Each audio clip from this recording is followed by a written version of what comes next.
Hello to all. स्वागत है आप सबका एक बार फिर एटर्नल क्लासेस के अंदर।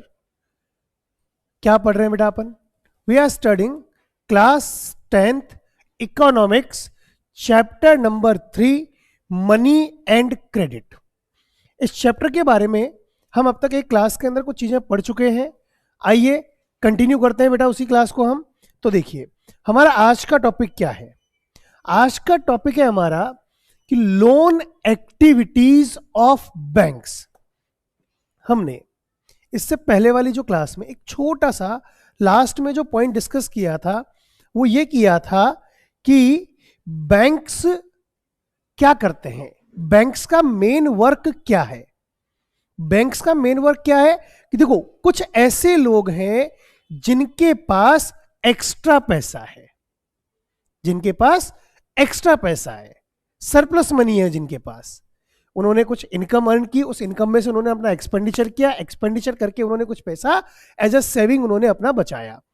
वो जो सेविंग का पैसा उन्होंने बचाया उस पैसे को वो ये चाहते हैं कि हमारा ये पैसा भी हमको कमा के दे। हम तो मेहनत करके पैसा कमा ही रहे हैं, उनके पास जो एक्स्ट्रा मनी ना वो भी उनको पैसा अर्न करके दे।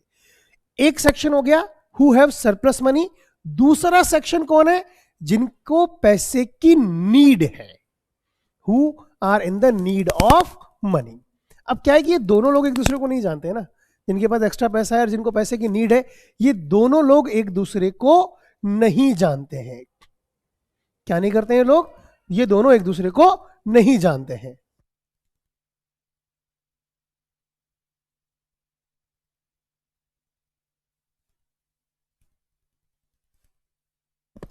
ठीक है, इनको क्या नहीं है?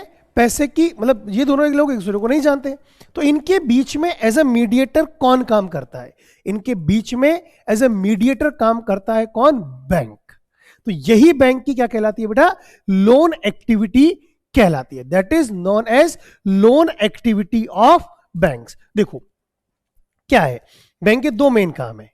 एक तो लोगों से पैसा एक्सेप्ट करना, लोगों की डिपॉजिट्स को एक्सेप्ट करना, और दूसरा मेन काम क्या है कि लोगों को लोन प्रोवाइड करवाना, लोगों को क्रेडिट फैसिलिटीज प्रोवाइड करवाना, लोन देना। ठीक है, अब हम समझे यहां पर कि what do the banks do with the deposits which they accept from the public. लोगों से जो पैसा एक्सेप्ट करते हैं कौन? बैंक्स। उसका वो लोग क्या करते हैं? कौन क्या करते हैं उसका? बैंक्स उसका क्या करते हैं। देखो ये दिया हुआ अभी है, एक तरफ डिपॉजिटर्स है, ये क्या करेंगे? बैंक में पैसा जमा कराएंगे। ठीक है, अब बैंक इनको इस पैसे के ऊपर क्या देगा? इंटरेस्ट देगा।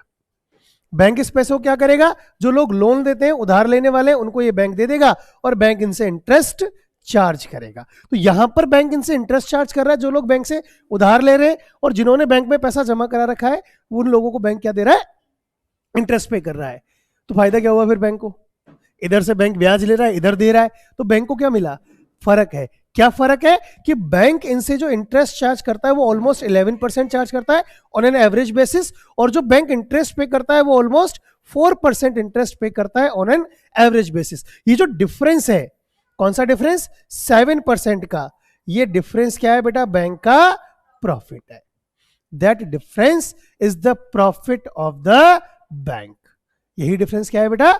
बैंक का प्रॉफिट है। ठीक है, तो अब देखिए यही चीज थोड़ी सी है ना, हम एक बार और एक्सप्लेन करते हैं। यहां पर पीपल डिपॉजिट कराते हैं, जो लोग पैसा डिपॉजिट कराते हैं वो क्या कहलाते हैं? डिपॉजिटर। और बैंक इनको इंटरेस्ट पे करेगा। जो लोग लोन लेते हैं वो क्या कहलाते हैं? बोरोवर्स। और बैंक इनसे इंटरेस्ट चार्ज करेगा।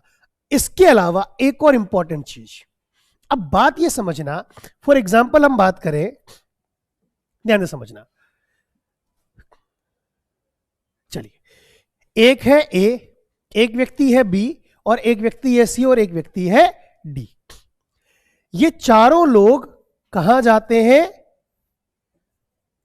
बैंक में जाते हैं। बैंक ए इस बैंक के अंदर 10,000 रुपीज डिपॉजिट करता है, बी इस बैंक के अंदर 1,00,000 रुपए डिपॉजिट करता है, सी इसके अंदर 2 लाख डिपॉजिट करता है, और डी इसके अंदर 5 लाख डिपॉजिट कर लेता है। ठीक है, तो इस तरह से बैंक के पास टोटल पैसा कितना डिपॉजिट हो गया? बैंक की अगर हम बात करें कि बैंक के पास टोटल डिपॉजिट कितना हो गया बेटा, 5 और 2 7, 7 और 1 8, 8,10,000। ठीक है, अब बैंक क्या करेगी, इस पूरे पैसे को 8,10,000 को बैंक ने लोन के रूप में दे दिया। क्या ऐसा संभव है? नहीं है, ऐसा संभव नहीं है। क्यों नहीं है? अब इसके लिए ना प्रीवियस क्लास में एक टॉपिक कनेक्ट करो। हमने कहा था कि इन लोगों ने बैंक में जो पैसा जमा कराया है ना, इसको डिमांड डिपॉजिट कहते हैं अपन। डिमांड डिपॉजिट क्यों कहते हैं? क्योंकि ये जब चाहे जब बैंक से वो पैसा मांग सकते हैं, कभी भी मांग सकते हैं। आज अभी जमा करा, 1 घंटे बाद कह देंगे लाओ हमारा पैसा दो, कभी भी मांग सकते हैं। अब जब कभी भी मांग सकते हैं तो बैंक इनको लोन कैसे दे देगी?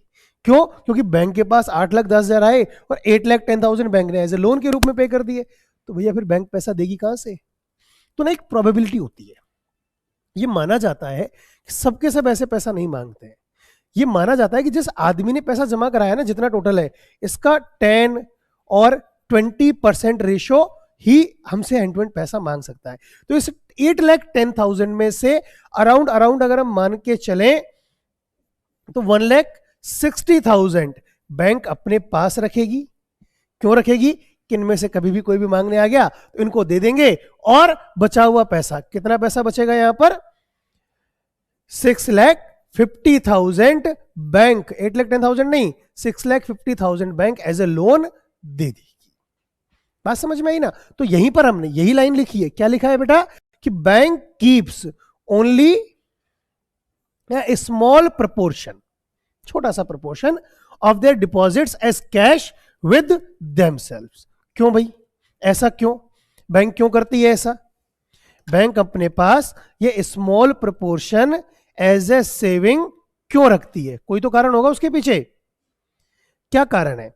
क्यों? क्योंकि डिपॉजिटर्स कभी भी पैसा आकर मांग सकते हैं। Why? As provisions to pay the depositors who might come to withdraw money from the bank on any given day. किसी भी दिन मांगने आ सकते हैं, तो प्रोबेबिलिटी देखी जाती है कि कितने % लोग हमसे पैसा मांगने आ सकते हैं। क्लियर है? यहां तक आगे बढ़ते हैं अपन। तो चलिए, अभी तक जो डिस्कस किया है, अच्छा अब बचे हुए पैसा क्या करेगी? देखो हमने कहा ना, टोटल मैंने अभी एग्जांपल में 8,10,000 लिए थे। 8,10,000 में से 160 तो बैंक ने अपने पास रख लिया, और रिमेनिंग अमाउंट जो कितना है 6,50,000, बैंक उसका क्या करेगी? What about the remaining money? उस रिमेनिंग 6,50,000 का बैंक क्या करेगी? क्या करेगी bank? Banks make use of the deposits to meet the loan requirement of the people. जिन लोगों को लोन के लिए चाहिए पैसा, उनको बैंक इस पैसे को लोन के रूप में प्रोवाइड करवाती है। बैंक मीडिएट बिटवीन, किस किस के बीच का mediator bank?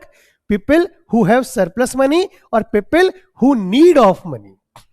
Mediate with those who have surplus funds, जिनको हम डिपॉजिटर्स कहते हैं, and who are in need of these funds, उनको क्या कहते हैं बेटा अपन?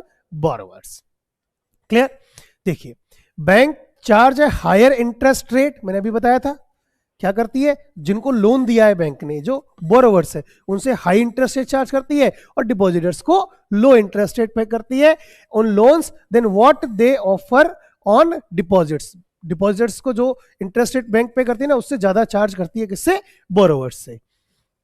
The difference between what is charged from borrowers and what is paid to depositors is their main source of income, और यही बैंक्स का मेन सोर्स ऑफ इनकम होता है। Any doubts till here? आई सब कुछ क्लियर होगा। फटाफट से ना इसको आपकी बुक में से भी देख लेते हैं। आपकी बुक का जो पोर्शन है वो क्या कह रहा है, शायद उसमें यही चीजें लिखी है ना। Okay, loan activities of bank, आपकी बुक में जो दिया हुआ है पैराग्राफ, उसको रीड करते हैं। क्या लिखा है? Let us take the story of banks further. What do the banks do with the deposits which they accept from the public? वही लाइन लिखी है जो पढ़ा है। मैं अलग से कुछ होगा तो ही उसको एक्सप्लेन करूंगा, बाकी सब जो एक्सप्लेन किया हुआ है उसको केवल हम रीड करेंगे अभी। ठीक है? There is an interesting mechanism at work here. यहाँ पर ना बैंक एक बहुत अच्छा काम करती है। क्या करती है? लोगों से पैसा लेती है और उसको लोन के रूप में देती है। कैसे? वो अभी हमने एक्सप्लेन किया हुआ, वही हम देख रहे हैं यहाँ पर। Banks keep only a small proportion of their deposits as cash with themselves. ठीक है? For example, bank in India these days hold about 15% of their deposits as cash. मैंने कहा एक रेशो बना के चलते हैं, कहीं 10%, कहीं 20%, कहीं 15%, जैसा भी होता है वहां पर वो वैसा मेंटेन करके चलते हैं। CRR, this is kept as provision to pay the depositors who might come to withdraw money from the banks on any given day, since on any particular day only some of its many depositors, sorry, देखो ध्यान रखना क्या लिखा है, ध्यान से पढ़ना, since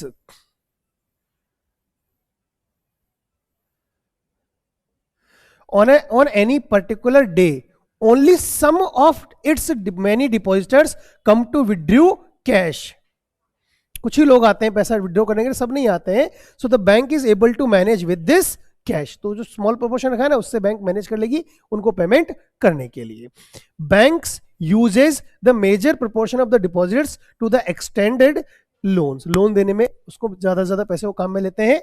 there is a huge demand for loans for various economic activities, लोगों को अलग अलग नीड के लिए अलग अलग लोन की रिक्वायरमेंट होती है। We shall read more about this in the following sections, आगे पढ़ेंगे इसके बारे में। बैंक्स में use of the deposits to meet the loan requirements of the people, लोगों की लोन रिक्वायरमेंट को पूरा करने में बैंक उस फंड को यूज में लेती है। In this way bank mediate between those who have surplus funds the depositors and those who are in need of these funds the borrowers. Bank charges a higher interest rate on loans what they offer on deposits. The difference between what is charged from borrowers and what is paid to depositors is their main source of income. वही लिखा है book में भी, है ना, हमने आपको पूरा बुक में से एक्सप्लेन किया है। आई जस्ट होप सबको यहाँ तक बिल्कुल अच्छे से सारी चीजें क्लियर हो गई होंगी। यस, चलिए आगे बढ़ते हैं, कंटिन्यू करते हैं बेटा अपन। ठीक है, क्या लिखा है आगे ध्यान देना। टू डिफरेंट क्रेडिट सिचुएशंस, अब इसमें इस पॉइंट में समझाना क्या चाह रहा है, आपके सामने ना दो स्टोरीज हैं। एक स्टोरी है बेटा किसकी, सलीम की, एक स्टोरी है किसकी बेटा, स्वप्ना की। दो स्टोरीज है, एक तो सलीम की स्टोरी है और एक स्वप्ना की स्टोरी है। अब सिचुएशन क्या है, एक सिंपल सा क्वेश्चन आता है बेटा, हमने ये तो पढ़ा कि बैंक्स लोन प्रोवाइड करवाते हैं, लेकिन अब एक बहुत बेसिक सा क्वेश्चन, क्या ये लोन लेना, बैंक से लोन लेना, इट इज गुड और बैड? सोचने की बात क्या है कि बैंक से लोन लेना अच्छा होता है या नहीं होता है, इज इट गुड और बैड? गुड, कुछ बच्चे मेरे को रिप्लाई कर रहे हैं good, but it depends on the situation. हम ये नहीं कह सकते कि बैंक से लोन लेना ना तो ऑलवेज गुड होता है और ना ऑलवेज बैड होता है। It depends on the situation कि भैया आपने बैंक से लोन लिया है तो वो लोन आपके लिए काम क्या कर रहा है, वो लोन आपको मतलब एक अच्छी सिचुएशन में ला रहा है या नहीं ला रहा है। बहुत सिंपल सी बात समझना, इस लोन को लेना अच्छा है या नहीं, इस बात को बहुत बेसिक तरीके से समझना बेटा। अगर आपको बात समझ में आ गई ना ये बेसिक वाली, तो फिर कोई दिक्कत नहीं रहेगी। क्या है बात बेसिक थी, बहुत ध्यान देना। आपने लोन लिया, लोन पे ना एक चार्ज होता है। क्या होता है बेटा लोन पे? एक चार्ज, एक खर्चा है। और वो खर्चा क्या है लोन के ऊपर? इंटरेस्ट। क्या है लोन के ऊपर? इंटरेस्ट आपको पे करना है। मतलब अगर आपने 10,000 रुपए लिए तो आपको 10,000 से ज्यादा ही पे करने पड़ेंगे। क्या लिए? अगर आपने 10,000 रुपए अगर लिए हैं, आपने अगर if 10,000 you have borrowed, then you have to pay more than 10,000, that's definite, and the extra amount that you are paying, that is interest. Simple सी बात है। अब बहुत ध्यान से समझना, मैं बहुत बारीकी से समझाऊंगा चीजों को। अब सिचुएशन की हम बात कर रहे हैं तो आप ये देखो कि आपको लोन लेने का पर्पस क्या है। ऑब्वियस सी बात है, कोई आदमी वैसे तो ऐसे नहीं कह चलो लोन लेने की इच्छा है, चलो हम लोन ले लेते हैं, ऐसे तो नहीं होता है ना। लोन लेने के पीछे कोई कोई रीजन होगा, कोई ना कोई कारण होगा। अब उस कारण के बदले आपने जो लिया, इस लोन को आप क्या करोगे बेटा? कहीं ना कहीं यूज करोगे। ऑब्वियस सी बात है, यूज करोगे। और इस यूज के बदले आपको जो रिटर्न मिल रहा है, इस यूज के बदले आपको जो रिटर्न मिल रहा है, अगर ये रिटर्न, सिंपल सी बात समझना, बहुत सिंपल वे में समझा रहा हूं बेटा, अगर ये रिटर्न, इसको हम रेट ऑफ रिटर्न लिख देते हैं, रेट ऑफ रिटर्न। अगर ये ज्यादा है किससे, इस इंटरेस्ट से, तो भैया लोन लेना क्या होगा, गुड होगा। लेकिन वहीं पर अगर सिचुएशन वर्स्ट हो जाए और अगर ये रिटर्न कम है किससे, इस खर्चे से, तो ये लोन लेना क्या हो जाएगा बेटा, बैड हो जाएगा। मतलब हमने 10,000 का लोन लिया, उस पे 10% की रेट से हम बात करें, हमें इंटरेस्ट पे करना है, तो आपको 11,000 पे करने पड़ेंगे। क्या किया है बेटा आपने, हम फॉर एग्जांपल बात करें कि आपने लोन लिया कितने का, ये तो काम नहीं करेगा, दूसरा कलर लेते हैं अपन, ये ले लेते हैं चलिए, है ना, कि मान लो आपने 10,000 का लोन लिया, इसके ऊपर इंटरेस्ट रेट कितनी है बेटा 10%, तो आपको पे कितना करना पड़ेगा 11,000। बिल्कुल क्लियर सी बात है। अब डिपेंड करता है कि आपने इस पर्पस क्या था यूज किया इसको, इस पे रेट ऑफ रिटर्न की इंटरेस्ट मान लो अगर 12% है, तो आपने 11,200 कमाए होंगे, तो 200 रुपए आपने बचाए, तो ये अच्छा था। लेकिन अगर आपका रिटर्न वहीं पर केवल और केवल कितना हो जाए 8% रह जाए, तो आपने कमाए कितने 10,800, देना कितना पड़ेगा 11,000, तो आप माइनस में 200 चले गए, तो वो फिर सिचुएशन वर्स्ट करेगा। कुल मिलाकर अगर आपने जो पैसा लिया है, लोन लिया है, अगर वो आपको पैसा कमा कर दे रहा है, ज्यादा कमा कर दे रहा है जितना आपका उसके ऊपर इंटरेस्ट है उससे, तो वो सिचुएशन अच्छी होती है। इन्हीं दोनों सिचुएशंस को आपकी बुक में दो स्टोरीज के रूप में समझाया है ना। तो देखो क्या लिखा है, पहले तो क्रेडिट, क्रेडिट का मतलब क्या होता है बेटा, लोन ही होता है। हम सब जानते हैं कि what is the meaning of credit, loan होता है, ये बात हम सब जानते हैं कि lender supplies the borrower, lender मतलब उधार देने वाला, बोरोवर मतलब उधार लेने वाला। तो लेंडर क्या करता है, बोरोवर को कुछ पैसा सप्लाई करता है विद मनी, गुड्स भी दे देता है, कई बार उधार में माल दे दिया या कोई सर्विस उधार में दे दी, इन रिटर्न किसके बदले, for the promise of future payment, कि भैया ये पैसा मैं फ्यूचर में चुकाऊंगा। ठीक है, अब हुआ क्या कि आपने लोन लिया, लोन लेके उससे बिजनेस किया, बिजनेस में फायदा हुआ, आपने लोन रिपे कर दिया, बात खत्म। लेकिन सपोज करो आपने 10,000 लगाया, बिजनेस में घाटा हो गया, 10,000 भी डूब गए, उसको तो देने पड़ेंगे, उसको देने के लिए और कर्जा लाओगे, तो वो कुल मिलाकर ऑब्वियस सी बात है कहीं ना कहीं आपके ऊपर बर्डन बढ़ेगा, इंडेप्टनेस आपकी चली जाएगी। तो इन दोनों बातों को समझते हैं। सबसे पहले स्टोरी ऑफ सलीम। सलीम कौन था, देखो सलीम एक शू मेकर है, ब्रीफ में स्टोरी समझे हम या रीड कर लेते हैं। It is festival season 2 months from now and the shoe manufacturer Salim has received an order from a large trader from town for 3,000 pair of shoes to be delivered in a month time. Shoe manufacturer Salim, उसको order मिला भैया हमको 3,000 जोड़ी shoes आप बना कर दो, उसको ऑर्डर मिला, बड़ा ऑर्डर है, लेकिन अब ठीक है बड़ा ऑर्डर है, पैसा तो उसको मिल जाएगा सलीम को, लेकिन कब मिलेगा वो पैसा, जब वो शूज बना कर दे देगा। भैया बनाने में भी तो खर्चा आएगा, रॉ मेटेरियल लाएगा, लेबर लगाएगा, मशीन लगाएगा, उसमें भी तो एक्सपेंडिचर होगा। उस एक्सपेंडिचर के लिए जो पैसा चाहिए उसकी रिक्वायरमेंट कहां से पूरी करेगा, तो वही लिखा है कि to complete production on time Salim has to hire a few more workers for stitching and pasting work. उसको कुछ और लोगों को भी क्या करना पड़ेगा, हायर करना पड़ेगा। He has to purchase the raw material भी खरीदना पड़ेगा। To meet these expenses, Salim obtains loan from 2 sources. Loan लिया उसने। First, he asks the leather supplier to supply leather now and promises to pay him later. Shoes बनाने के जो leather चाहिए ना वो तो उसने उधार में मंगा लिया, वो भी उसको एक तरीके से लोन मिल गया। दूसरा, सेकंड, ही obtains loan in cash from that large trader as advance payment from 1,000 pairs of shoes with a promise to deliver the whole order by the end of the month. दूसरा जिसने उसको order दिया था ना, उसने 1,000 shoes का पैसा advance में भी ले लिया। तो एक तरीके से दोनों लोन ही तो है, जब तक उसको शूज नहीं देगा उसके ऊपर क्या कर्जा है। समय हुआ पूरा, उसने काम कंप्लीट किया, शूज मतलब जो है डिलीवर किए, पैसा मिला, लेदर वाले को पैसा दे दिया, उससे पैसा मिल गया, उसका काम खत्म। ठीक है, at the end of the month Salim is able to deliver the order, make a good profit and repay the money that he had borrowed. तो ये हो गई फेवरेबल सिचुएशन।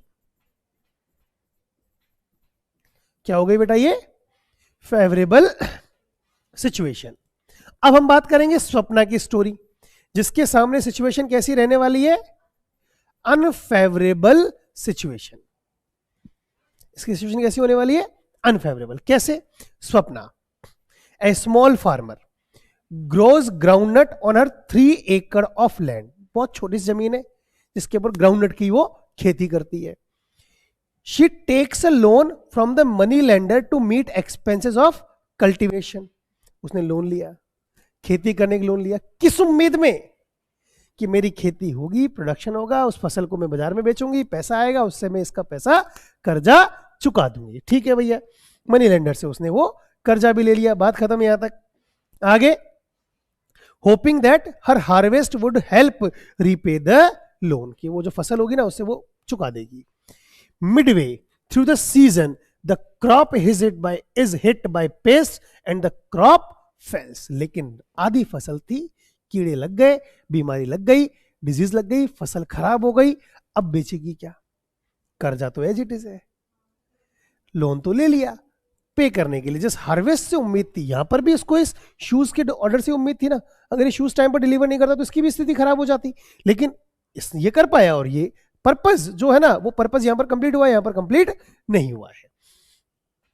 दो Swapna sprays her crops with expensive pesticides it make little difference. हालांकि उसने दवाइयां छिड़की, उसके लिए और पैसा खर्च हुआ, लेकिन उससे कोई ज्यादा फर्क नहीं पड़ा। She is unable to repay the money lender and the डेप्ट grows over the year into a large amount. पैसा नहीं दे पाई, interest with interest interest interest interest, और वो 10,000 का कर्जा लिया था, वो कर्जा हो गया 15,000 का। ठीक है, तो इनडेप्टनेस में फंसती हुई चली जाएगी यहां पर कि next year Swapna takes a fresh loan, उसने फिर लोन लिया। ठीक है ना, for cultivation it is normal crop this year. इस साल फसल हुई, खराब नहीं हुई, लेकिन वो बहुत नॉर्मल हुई। But the earning are not enough to cover the old loan, she is caught in डेप्ट। अब वो कर्ज के दलदल में फंस चुकी है। She has to sell a part of land to pay off the डेप्ट। अब वो जमीन ही बेचनी पड़ गई उसको लोन चुकाने के लिए। तो ये दो सिचुएशन है, हमने कहा सिचुएशन दोनों में ही, अगर इसकी भी पहली साल में फसल अच्छी हो जाती, सामने सिचुएशन नहीं होती खराब। तो वही बात आपको यहां पर समझनी है कि सिचुएशन क्या है, it is also very important. ठीक है, अब देखो दोनों में हम कंपैरिजन करते हैं, स्टोरी ऑफ सलीम और स्टोरी ऑफ सपना, हमने दोनों को पढ़ा। ठीक है, अब दोनों में देखते हैं क्रेडिट ने एक तरफ हेल्प की और क्रेडिट ने उसको, कर्जे ने हेल्प की है, दूसरी तरफ कर्जे ने ही उसको और कर्ज के बोझ के तले डुबो दिया। वही बात हमको समझनी है, कैसे कि helps him to meet the ongoing expenses of production. Production के खर्चे, लोन लिया, लोन से जो प्रोडक्शन के खर्चे वो पूरे कर पाया। Complete production on time, time पर प्रोडक्शन हुआ, and thereby increase is earning. तो क्रेडिट ने क्या किया, इस सिचुएशन में पॉजिटिव रोल प्ले किया है। So credit therefore plays a vital and positive role in this situation. लेकिन स्वप्ना की स्टोरी में क्या हुआ, क्रेडिट ने उल्टा कर दिया, वो उल्टा और कर्ज के बोझ के तले दबती चली गई। तो the failure of the crop, यहां पर देखो टाइम पर प्रोडक्शन कंप्लीट हुआ है, यहां पर टाइम पर नहीं हुआ, फर्क इतना ही है। Failure of the crop made repayment the loan impossible, loan को का टाइम पर पेमेंट पॉसिबल नहीं हो पाया। She had to sell part of the land to repayment of the loan, loan का रीपेमेंट के लिए करने के लिए उसको अपनी फसल, अपनी जमीन ही बेचना पड़ा। So whether credit would be useful और नॉट, अब क्रेडिट यूजफुल होगा या नहीं होगा, therefore depends on the risk in the situation and what whether there is some important in case of loss. Situation कैसी है, रिस्क कितनी है, इस पे डिपेंड करता है। क्लियर, कोई डाउट है यहां तक? कंफर्म। आगे बढ़ते हैं अपन, और क्या लिखा है देखो, ये आपके बुक में से ही है ना। एक तो हमने सलीम वाली स्टोरी को लिया है, यहां पर सारी चीजें हमने इसमें से पढ़ ली है। ठीक है, और देखो पढ़ लेते हैं इसको, अपन रीड कर लेते हैं इसको भी। Two different credit situations, a large number of transactions in our day to day activities involve credit in some form or the other। हम डेली बेसिस पर भी जो बहुत सारे काम करते हैं ना, हम हमारी दुकान, किसी बगल वाली दुकान पे गए, 10 रुपए की चॉकलेट ली, भैया दे देना, मैं शाम को दे जाऊंगी, तो वो भी आपने लोन ले लिया एक तरीके से, that is also loan for you. ठीक है, तो credit refers to an agreement in which the lender supply the borrower with money, goods और service in return for the promise of future payment. मतलब होता है ना, क्लास में बैठे हैं, ले यार आज बाहर निकले छुट्टी में, गोलगप्पे खाने का मन है, फ्रेंड से कहा ले यार गोलगप्पे खाते हैं, मेरे पास तो पैसे नहीं है, ठीक है, आज तू दे दे, कल मैं दे दूंगी, तो कल मैं दे दूंगी प्रॉमिस किया ना आपने, या दे दूंगा जो भी है, ठीक है, प्रॉमिस किया है आपने, अब प्रॉमिस किया है तो वो पैसा आपको पे करना पड़ेगा, कल नहीं खिलाया तो फ्रेंड नाराज हो जाएगा, तो वो एक तरीके से कर्जा ही हो गया आपके ऊपर, वो आपके ऊपर क्या हो गया, लोन हो गया, कुछ भी हो सकता है। Let us see how the credit works through the following two examples. Story हमने पूरी रीड की है सलीम की। In this case Salim obtains credit to meet the working capital needs of production. The credit helps him to meet the ongoing expenses of production, complete production on time, and thereby increase his earning. Credit therefore plays a vital and positive role in this situation. ठीक है, आगे और क्या है कि in rural areas, किसकी बात की है, सलीम, उसकी स्वप्ना की स्टोरी की बात कर रहे हैं हम। रूरल एरियाज में the main demand for credit is for crop production. फसल उगाने के लिए मेनली ये लोग कर्जा लेते हैं। Crop production involves considerable cost. Crop production में देखो बीज का खर्चा, सीड्स का खर्चा, फर्टिलाइजर्स का खर्चा होता है, पेस्टिसाइड्स का खर्चा है, वाटर का, इलेक्ट्रिसिटी का, रिपेयर ऑफ इक्विपमेंट एटसेट्रा, बहुत सारे खर्चे होते हैं। So there is a minimum stretch of 3 to 4 months between the time when the farmers buy these inputs and when they sell the crops. अब सो करने से लेकर और उसको सेल करने तक के बीच में 2 या 3 महीने का, 3 से 4 महीने का उनको टाइम मिलता है, तो इस 3-4 महीने के लिए पैसा चाहिए।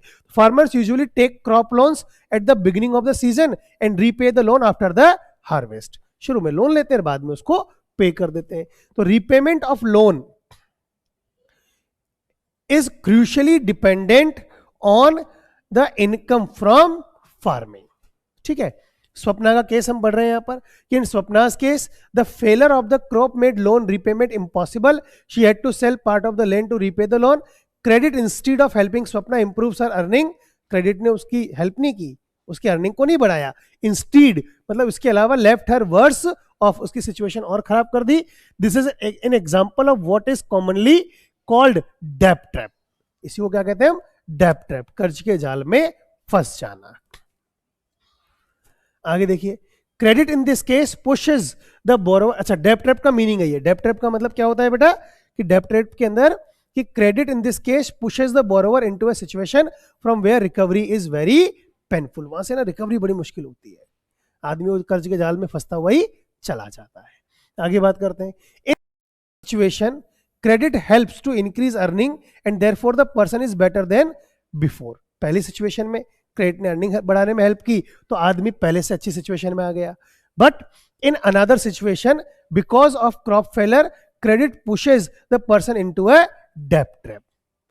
To repay her loan she has to sell a portion of her land. She is clearly much worse than before. पहले से भी उसकी स्थिति बहुत ज्यादा खराब हो गई। पहले स्थिति क्या थी उसकी, बहुत अच्छी थी, अभी तो उसकी स्थिति बिल्कुल खराब हो गई। Whether credit would be useful or not therefore depends on the risk in the situation and whether there is some support in case of loss. Clear? कोई डाउट नहीं है। आगे बढ़ते हैं बेटा, फिर अपन अगला टॉपिक हम देखते हैं बेटा, टर्म्स ऑफ क्रेडिट। क्रेडिट मिलेगा किस बेस पर? आप उधार लेने के लिए बैंक में चले तो गए, लेकिन क्या बैंक आपको इतना इजीली पैसा दे देगा? बोले आओ हमसे पैसा लेकर चले जाओ, क्या ऐसा होता है? नहीं, ऐसा नहीं होता है। बैंक के पास जब आप लोन लेने के लिए जाते हो ना, तो बैंक ना आपसे कई तरह के डॉक्यूमेंट्स मांगता है। इसको कहते हैं ICDM। ICDM, आई मतलब इंटरेस्ट रेट, कि बैंक आपको लोन तो दे रहा है लेकिन उस लोन के ऊपर इंटरेस्ट रेट कितनी चार्ज करेगा। कोलेट्रल, क्या आपको कुछ गिरवी रखना पड़ेगा? कोलेट्रल मतलब लोन लेने के लिए हम जो भी चीज गिरवी रखते हैं ना, that is known as collateral. Document requirement, उस लोन को लेने के लिए आपको कौन कौन से डॉक्यूमेंट्स की आवश्यकता होगी, और एक है मोड ऑफ रीपेमेंट। पेमेंट कैसे करोगे, पूरा पैसा एक साथ दोगे या किस्तों में दोगे? That are the 4 terms of credit. ICDM। I मतलब interest rate, C for collateral, D for document requirement और M for mode of payment. ICDM, ठीक है। So interest rate, collateral and document requirement and the mode of payment, repayment together comprises what is called the terms of credit. Clear है यहां तक? Any doubts? चलिए आगे बढ़ते हैं फिर अपन बेटा। इंटरेस्ट रेट, इंटरेस्ट रेट का मतलब क्या है बेटा? What is the meaning of interest rate? Interest rate का मतलब है कि बोरोवर जो है ना, वो कितना एक्स्ट्रा पैसा देगा? 10,000 लिए, 10,000 के बदले 11,000 दिए ना, तो वो 11,000 जो एक्स्ट्रा एक 1,000 है ना, that is interest. Interest borrower must pay to the lender along with the repayment of the principal. Actual amount है, उसके अलावा जो पैसा देना पड़ेगा, that is interest. Clear? Collateral. Collateral का मतलब भाई आप लोन लेने जाओगे, गारंटी क्या है? तो गारंटी के रूप में आप अपनी एसेट्स, गोल्ड, ज्वेलरी, ठीक है, या कुछ भी चीज जो आप गिरवी रखते हो, that is collateral. That is collateral. कुछ भी गिरवी रख के, मतलब कुछ में ना एज अ सिक्योरिटी जो भी हम जो हमारे लेंडर को देते हैं ना, that is known as collateral. ठीक है? क्या लिखा है ध्यान देना कि collateral is an asset that the borrower owns such as land, building, vehicle, livestock. कुछ भी रख सकता है ना, लैंड भी दे सकता है गिरवी, बिल्डिंग भी रख सकता है, व्हीकल रख सकता है, लाइव स्टॉक मतलब एनिमल्स रख सकता है. डिपॉजिट्स विद बैंक्स, या बैंक में एफडी करवा दे, है ना, वो भी एज ए सिक्योरिटी हो जाती है. And uses this as a guarantee to the lender until the loan is repaid. Document requirement, जो भी पेपर वर्क उसके लिए चाहिए होता है, क्या क्या डॉक्यूमेंट लगेंगे, आधार कार्ड, है ना, जमीन के कागज, या जो भी what ever is the requirement. और मोड ऑफ इंटरेस्ट, इंस्टॉलमेंट में पे करोगे, लमसम पे करोगे, गोल्ड में दोगे, प्रॉपर्टी में दोगे, कैसे आप अपने लोन का रिपेमेंट करोगे. So the term of credit में vary depending on the nature of the lender and the borrower. अच्छा, ऐसा नहीं सबके लिए सेम है, इंटरेस्ट रेट भी सबके लिए अलग अलग हो सकती है ना, रीपेमेंट का तरीका भी सबके लिए अलग हो सकता है. मतलब ये चीजें सबके लिए क्या हो सकती है, अलग अलग हो सकती है. क्लियर? आगे देखिए, अब आगे बढ़ते हैं अपन. चलिए ठीक है, पहले एक बार इसको ना बुक में से और देख लेते हैं क्या दिया हुआ है आपको. ये इतनी सी बात दी हुई है टर्म्स ऑफ क्रेडिट में. Every loan agreement specifies an interest rate which the borrower must pay to the lender along with the repayment of the principal. देना पड़ेगा, उसको पे करना पड़ेगा. In addition lenders may demand collateral या security. Collateral मतलब security against loans. अभी भी समझाया मैंने. Collateral is an asset that the borrower owns such as land, building, vehicle, livestock, deposits with banks and uses this as a guarantee to a lender until the loan is repaid. If the borrower fails to repay the loan, अब अगर borrower loan repay नहीं कर पाया तो the lender has the right to sell the asset or collateral to obtain payment. Property such as land, title, deposit with banks, livestock or some common exchange of collateral used for borrowings. Any doubts till here? Confirm? बात अच्छे से समझ में आ रही है ना? चलिए बहुत बढ़िया. समझ में आ रही है तो एक बार चैनल को जरूर सब्सक्राइब कर देना बेटा. ठीक है? समझ में आए तो ही करना, नहीं आए तो मत करना. आगे देखिए, ध्यान से पढ़ते हैं आगे और क्या लिखा है. और पढ़ते हैं अपन. Variety of credit arrangements. क्रेडिट का अरेंजमेंट्स कहां से किया जाता है, ये बड़ा इंपॉर्टेंट है. लोन ले रहे हैं, लेकिन लोन ना कई जगह से लिया जाता है. जैसे इन सब बातों को समझाने के लिए आपकी बुक में ना एग्जांपल दिया है विलेज का. ठीक है? एक रामा का एग्जांपल दिया है, एक आपको एग्जांपल दिया है बेटा किसका, शामाल का, और एक एग्जांपल दिया है बेटा आपको कोऑपरेटिव सोसाइटीज वाला. ठीक है? तो ये तीन अलग अलग वेराइटीज हमें देखनी है किसकी, लोन लेने की, क्रेडिट की. तो इनको हम समझते हैं एक बार. तीनों स्टोरीज को हम समझेंगे तो आपको बात बहुत अच्छे से समझ में आ जाएगी. तो देखिए क्या लिखा है, ध्यान देना कि Rama is working in a neighbouring field. ध्यान देना, Rama is working in a neighbouring field. किसी पड़ोसी के खेत में काम करती है, खुद के पास उसके पास जमीन नहीं है. She works as an agricultural labourer. Agricultural labourer मतलब जो लोग दूसरे के खेतों में खेती बाड़ी का काम करते हैं, those are known as agricultural labourer. तो Rama is also working as an agricultural labourer. There are several months in the year when Rama has no work. क्यों? एग्रीकल्चर में ना काम सीजनल होता है.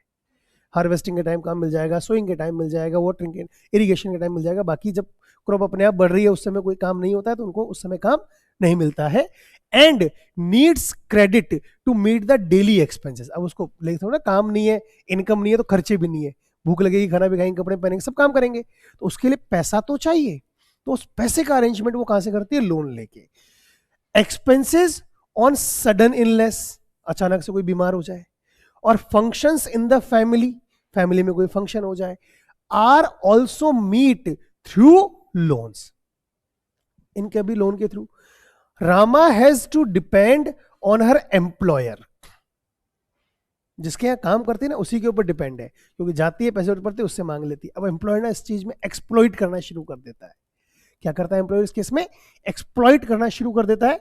A medium land owner in Sonpur for credit, उसी के पास जाती है। तो अब सोचो, the land owner charges N interest rate of 5% per month, 60% per year. सोचो कितना हैवी इंटरेस्ट है। 10,000 लिए, साल भर बाद 16,000 पे करने पड़ेंगे। ऑलमोस्ट मतलब बहुत ज्यादा इंटरेस्ट हो गया है यहां पर। ये Rama repays the money by working for the land owner. अब वो पैसा कैसे पे करेगी? लैंड ओनर के यहीं पर काम करेगी, उसमें से अपना पैसा कटवाती रहेगी, तो वो कभी खत्म ही नहीं होता वो झंझट। Most of the time Rama has to take a fresh loan, हमेशा नया लोन लेती है, before the previous loan has been repaid. पुराना चुकता नहीं है, नया लोन उसको लेना पड़ जाता है। So at present she owes the landowner rupees 5,000 through the land. Though the landowner treat her well, she continues to work for him since. She continues to work for him. ये रह गया थोड़ा सा। ओके, उसको उसके लिए काम करना पड़ता है ना, और वो उसको बहुत ज्यादा एक्सप्लॉइट भी करता है। ठीक है, यही स्टोरी यहां पर दी हुई है। चलिए आगे बढ़ते हैं अपन। ये रह गया थोड़ा सा, है ना। चलिए कोई बात नहीं। अब श्यामला की बात कर लें। यहीं पर श्यामला की स्टोरी की अगर हम बात करते हैं तो Shyamala tells us that every season he needs loan to cultivation of his 1.5 एकड़ ऑफ लैंड। अच्छा, श्यामला के पास अपनी खुद की जमीन है, लेकिन इस जमीन के लिए उसको क्या करना पड़ता है? लोन लेना पड़ता है इस पे खेती बाड़ी करने के लिए, जैसे स्वप्ना की स्टोरी में हमने पढ़ा था। Till a few years back he would borrow money from village money lender at an interest rate of 5% per month या 60% per annum. For the last few years, Shamal has been borrowing from an agricultural trader in the village at an interest rate of 3% per month. वो 5% था, इसने 3% दे दिया। चलो कुछ तो कम हुआ, but 3% भी बहुत ज्यादा है। कि at the beginning of the cropping season the trader supplies the farm inputs on credit which is to be repaid when the crop are ready to for harvest. शुरू में वो दे देता है, और उसके बाद फसल कटती है, तब उसको उसका पैसा रिटर्न करना होता है। लेकिन यहां पर परेशानी समझना, दिक्कत क्या है? दिक्कत एक, भैया उसने पैसा तो दे दिया एग्रीकल्चरल ट्रेडर ने, लेकिन उसने ऐसी कंडीशंस रख देता है वो एग्रीकल्चरल ट्रेडर कि श्यामल की जो क्रॉप होगी ना, वो क्रॉप केवल उसको उस ट्रेडर को ही बेचनी पड़ेगी। मतलब इंटरेस्ट रेट भी देना पड़ेगा और बेचनी भी किसको पड़ेगी? ट्रेडर को। अब आप समझना कि मार्केट में वो क्रॉप जो है ना, फॉर एग्जांपल उस क्रॉप की जो रेट मिल रही है वो 2,000 मिल रही है। मान लो श्यामल ने लोन लिया 10,000 का, है ना, उसको मार्केट में जो उसकी क्रॉप है ना उसकी रेट मिल रही है 2,000, और उसके पास 10 बैग्स हो गए, प्रोडक्शन हो गया, तो 20,000 रुपीज उसको मार्केट से मिलेंगे। ये कह रहा है मेरे को ही बेचना पड़ेगा और मैं 1,500 में खरीदूंगा। 15,000, तो ये 5,000 का जो लॉस हो रहा है, चाहे उसने उधर इंटरेस्ट 3% लिया है, लेकिन ये 5,000 का लॉस भी तो हो गया, तो वो इंटरेस्ट तो 5% से भी ऊपर पहुंच जाएगा। उसके अलावा जब हार्वेस्टिंग सीजन होगा तो श्यामल को उसके खेतों में आकर फसल भी काटनी पड़ेगी। भैया उसकी खेतों में आकर फसल काटनी पड़ेगी तो अपने खेत में काम कब करेगी? चलो जिस तरह से मैनेज कर लिया, तो उस जो खेतों में काम करना पड़ेगा ना, उसका पैसा भी नहीं देगा वो ट्रेडर। 300 रुपीज पर डे की मजदूरी, माने 10 दिन काम करना पड़ा, 3,000 का नुकसान। तो कुल मिलाकर चाहे इंटरेस्ट थोड़ी सी कम है, लेकिन ये बहुत कॉस्टली पड़ता है, बहुत महंगा पड़ जाता है, बड़ी मुश्किलों का इनको सामना करना पड़ता है। तो एक स्टोरी हमने ये सोची। एक और वेराइटी देखते हैं बेटा आज की क्लास के लिए, लास्ट टॉपिक देखते हैं हम, क्या है कि लोन्स फ्रॉम कोऑपरेटिव्स। अच्छा, एक बहुत अच्छी चीज है, कोऑपरेटिव्स होता क्या है, कोऑपरेटिव्स क्या होते हैं, इसके बारे में हम बात करते हैं। बहुत ध्यान से समझना बेटा, बहुत अच्छे से समझना कि मान लो एक व्यक्ति है ए, एक व्यक्ति है बी, एक व्यक्ति है सी, एक व्यक्ति है डी, एक व्यक्ति है ई। इन तीनों के पास इनकम बहुत कम है। इन तीनों के पास इनकम कम नहीं है, बहुत कम है। ठीक है, हमने ये मान के चला कि ये तीनों 10,000 रुपीज पर मंथ अर्न करते हैं। अब आज के समय के हिसाब से बात करें ना बेटा, तो 10,000 रुपीज बहुत कम इनकम होती है। ठीक है, अब इनको कभी न कभी जरूरत पड़ती रहती है भैया, कभी किसी चीज की, कभी किसी चीज की आवश्यकता पैसे की होती रहती है इनको। अब ये जब भी बैंक के पास जाते हैं ना, तो बैंक ना इनको परेशान करता है। बैंक टाइम पर इनको पैसा वैसा नहीं देता, बहुत परेशान करता है बैंक। बैंक ऑब्वियस ही बात है, इनके पास इनकम नहीं है तो बैंक इनको परेशानी में। तो इन्होंने एक व्यवस्था बनाई। क्या व्यवस्था बनाई? इन्होंने कहा कि यार अगर हम बैंक से लोन लेंगे तो वहां भी हमको 2,000 रुपये महीने की एक ईएमआई पे करनी पड़ेगी। तो इन पांचों ने मिलकर ना एक सोसाइटी बना ली, एक ग्रुप बना लिया। क्या बना लिया इन पांचों ने मिलकर? एक। और उस ग्रुप में हर मंथ, एवरी मंथ, ये all the 5 peoples 5,000 rupees per month deposit करते, oh sorry 2,000 rupees per month deposit करते हैं। फर्स्ट मंथ में इसमें पैसा कितना आ गया? 10,000। सेकेंड मंथ में ये 20 हो जाएगा। थर्ड मंथ में ये कितना हो जाएगा? 30। इस तरह से हर महीने पैसा बढ़ता रहेगा। मान लो इस तरह से 6 मंथ निकल गए, तो 6 मंथ में इनके पास कितना पैसा रखा है? अब उसमें से मान लो किसी एक व्यक्ति को जरूरत पड़ गई, तो कोई बैंक के पास जाने की जरूरत नहीं, सब आपस में जानते हैं इनका पैसा है, ये इसी पैसे में से इसकी नीड को पूरा कर देंगे। That is cooperatives, how that is how the cooperatives work. इसी तरह से कॉपरेटिव्स वर्क करते हैं। आगे हम एक टॉपिक और पढ़ेंगे इस चैप्टर में, सेल्फ हेल्प ग्रुप्स, वो भी कुछ इसी तरह की स्टोरी आपको बताएगा। ठीक है, समझना क्या लिखा है। Besides banks, the other major source of cheap credit in rural areas are the cooperative societies or cooperatives. Members of a cooperative pool their resources. मतलब पता है ना, उनके पास जो जो थोड़ी थोड़ी रिसोर्स है ना, उनको सबको एक साथ लाते हैं। And for cooperation in certain areas. अच्छा, इसका ना एक एग्जांपल और लेता हूं मैं आपको, ताकि आपको ये बात और अच्छे समझ में आएगी। ठीक है, बात समझते हैं, थोड़ा सा और समझते हैं। वापस वही 5 लोग लेते हैं, ए, बी, सी, डी और ई, यही 5 लोग हैं। अब देखो, हम बात करें कि फार्मिंग के लिए जो इक्विपमेंट चाहिए, इक्विपमेंट की बात करें, क्या क्या चाहिए? Harvester, irrigation pump,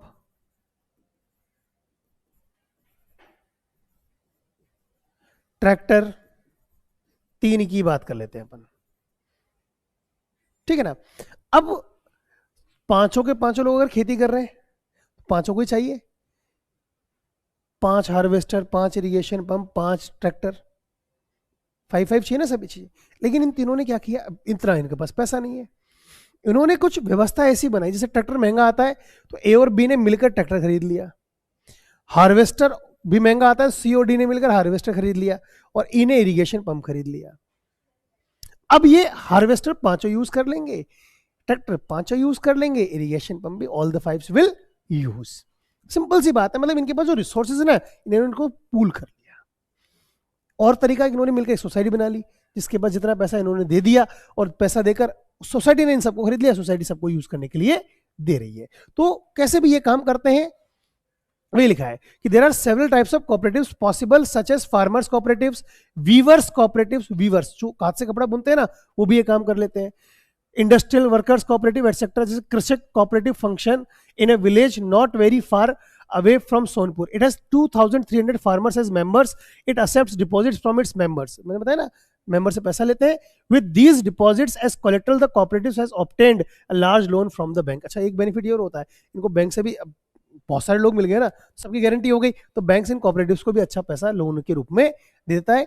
These funds are used to provide loans to members. Once these loans are repaid, another round of lending can take place. Krishak cooperatives provide loans for the purpose of agricultural implements, loans for cultivation and agricultural trade, fisheries loan, loan from construction of houses, and for a variety of other expenses they took loan.